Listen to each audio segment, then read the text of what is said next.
Assalamualaikum warahmatullahi wabarakatuh. Saya perwakilan dari kelompok 6 di sini akan mereview makalah dari kelompok 11.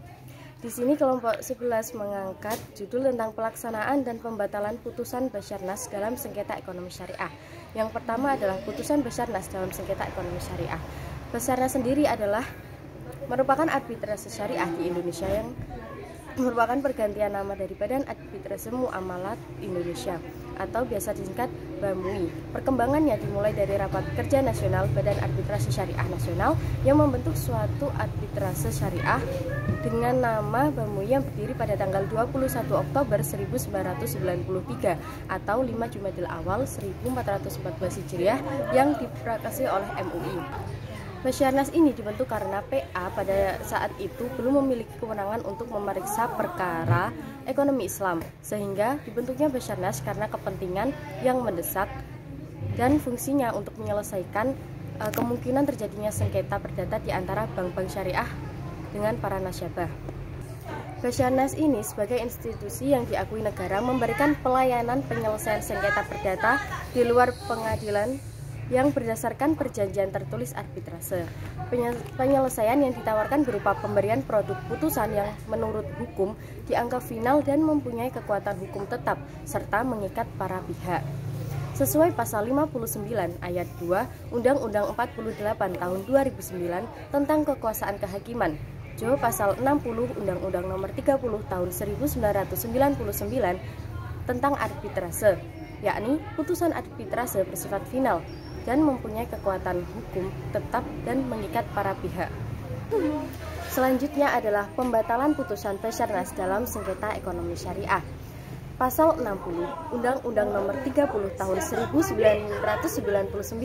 tentang arbitrase dan alternatif penyelesaian sengketa atau yang disebut Undang-Undang AAPS menyatakan bahwa putusan arbitrase ini bersifat final dan mempunyai kekuatan hukum tetap dan mengikat para pihak.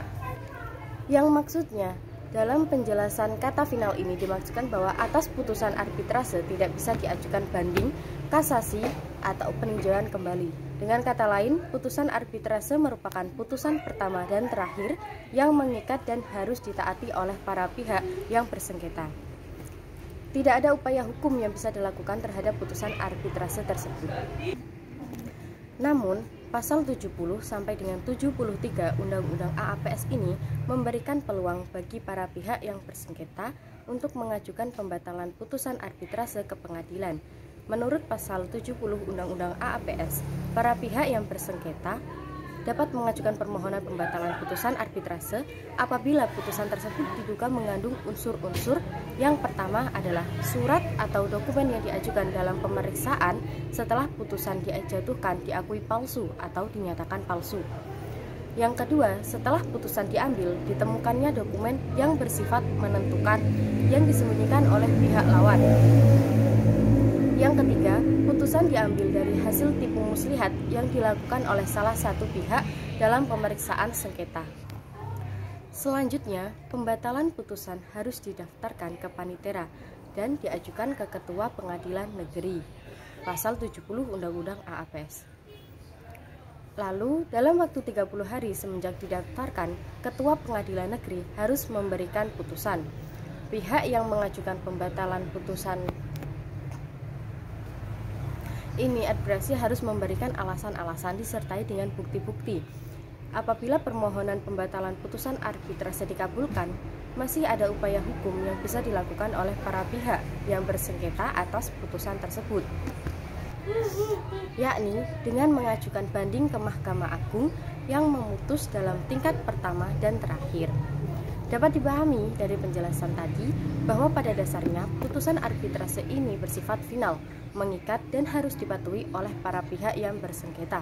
Namun, permohonan pembatalan putusan arbitrase dapat diajukan ke pengadilan negeri dengan mengajukan alasan-alasan sesuai dengan unsur-unsur yang ditetapkan dalam pasal 70 Undang-Undang AAPS.